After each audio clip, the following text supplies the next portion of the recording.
নমস্কার দর্শক বন্ধু। ছাগলের দড়ি কি কাজে লাগে জানেন? মারাত্মক কাজে লাগে।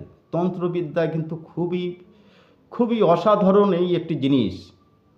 তবে হ্যাঁ, সংগ্রহ করার একটা নিয়ম আছে, ছেঁড়ার একটা নিয়ম আছে। বলে দিচ্ছি, আপনারা গ্রাম বাংলায় যারা থাকেন তারা তো সহজেই জোগাড় করতে পারবেন। শহরাঞ্চল লোকের পক্ষে এটা সম্ভব নয়। ছাগলের দড়ি যদি আপনারা সংগ্রহ করে নিয়ে নিজের কাছে রাখেন, যত বড় তান্ত্রিক, গুণিন, তুকতাক, কালা জাদু আপনাদের কিন্তু কখনই লাগবে না। কিভাবে সংগ্রহ করতে হয় বলে দেবো, করে রাখবেন, দেখবেন তারপর কি হয়। যদি কেউ কিছু করে থাকে, ওই ছাগলের দড়ি আপনার পরার সাথে সাথে না আপনার নিজেই একটা আলাদা একটা ফিল্ড অনুভব করবেন। বহু পরীক্ষিত আমার এই জিনিস। সুতরাং ঘাবড়াবেন না। কালা জাদু করেছে, তুকতাক করেছে, কেউ করেছে, বশীকরণ করে নিয়েছে, ঠিক আছে, শুধু একবার তাকে পড়িয়ে দিন, বা তার সে জানি ওর উপর দিয়ে জানি একটু হেঁটে যায়, দেখুন তারপর থেকে কাটা শুরু হয়ে গেল।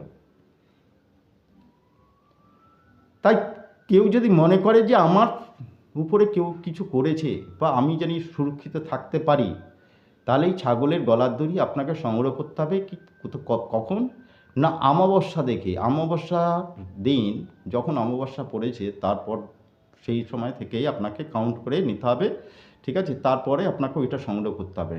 কিনা কালো ছাগল, কালো ছাগল বড় ছাগল হতে হবে, যেটা ধাড়ি ছাগল বলা হয়। সেই ধাড়ি ছাগলের গলা যে মাঠে ঘাটে যে বেঁধে রাখে না, সেই বাঁধা অবস্থায় চুরি করে আনতে হবে। সবার অলক্ষ্যে আপনি কিছু নিয়ে যাবেন, সেই গলার দড়িটা আপনাকে যেইভাবে হোক অল্প একটু কেটে নিয়ে চলে আসবেন।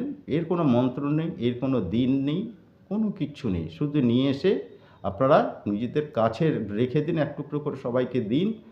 যারা মনে করছেন যে আমাকে কেউ হত্যা করে দিয়েছে, আমাকে কেন এরকম হচ্ছে, সমস্ত কাজে বাধা আসছে কেন হচ্ছে, এটা পরীক্ষা করুন, সুন্দরভাবে কাজ পাবেন। আমি কিন্তু বহু লোককে দিয়ে এটা পরীক্ষা করে দেখেছি আমি। অনেকে আছে দেখবেন যে কেউ এমন ভাব করে যিনি মনে হচ্ছে যিনি যে আপনাকে চেনে না, জানে না, অথচ সেই লোকটা দুদিন আগে ভালো ছিল। তার মানে কি, ধরে স্বামী স্ত্রী হতে পারে, ছেলে হতে পারে, তার মানে কি জানবেন কেউ না কেউ কিছু একটা তাকে করে দিয়েছে। স্বামী আগে খুব কথা শুনতো, এখন আর শুনছে না। ওই ছাগলে গলার দড়ি যেভাবে হোক সংগ্রহ করে নিয়ে এসে তাকে পরাতে হবে না। সেই রাস্তা দিয়ে যে আপনার ঘরেতে ঢুকছে, সে ঘরে একটা কোথাও একটা দিয়ে দিন না। ওই যে পাড়া দেবে না, ওই পাড়ার মধ্যে দিয়েই কিন্তু দেখুন আস্তে আস্তে আস্তে তার কাটতে থাকবে। আপনারা নিজেরা এটা পরীক্ষা করে তারপরে রেজাল্ট আমাকে দেবেন। নমস্কার।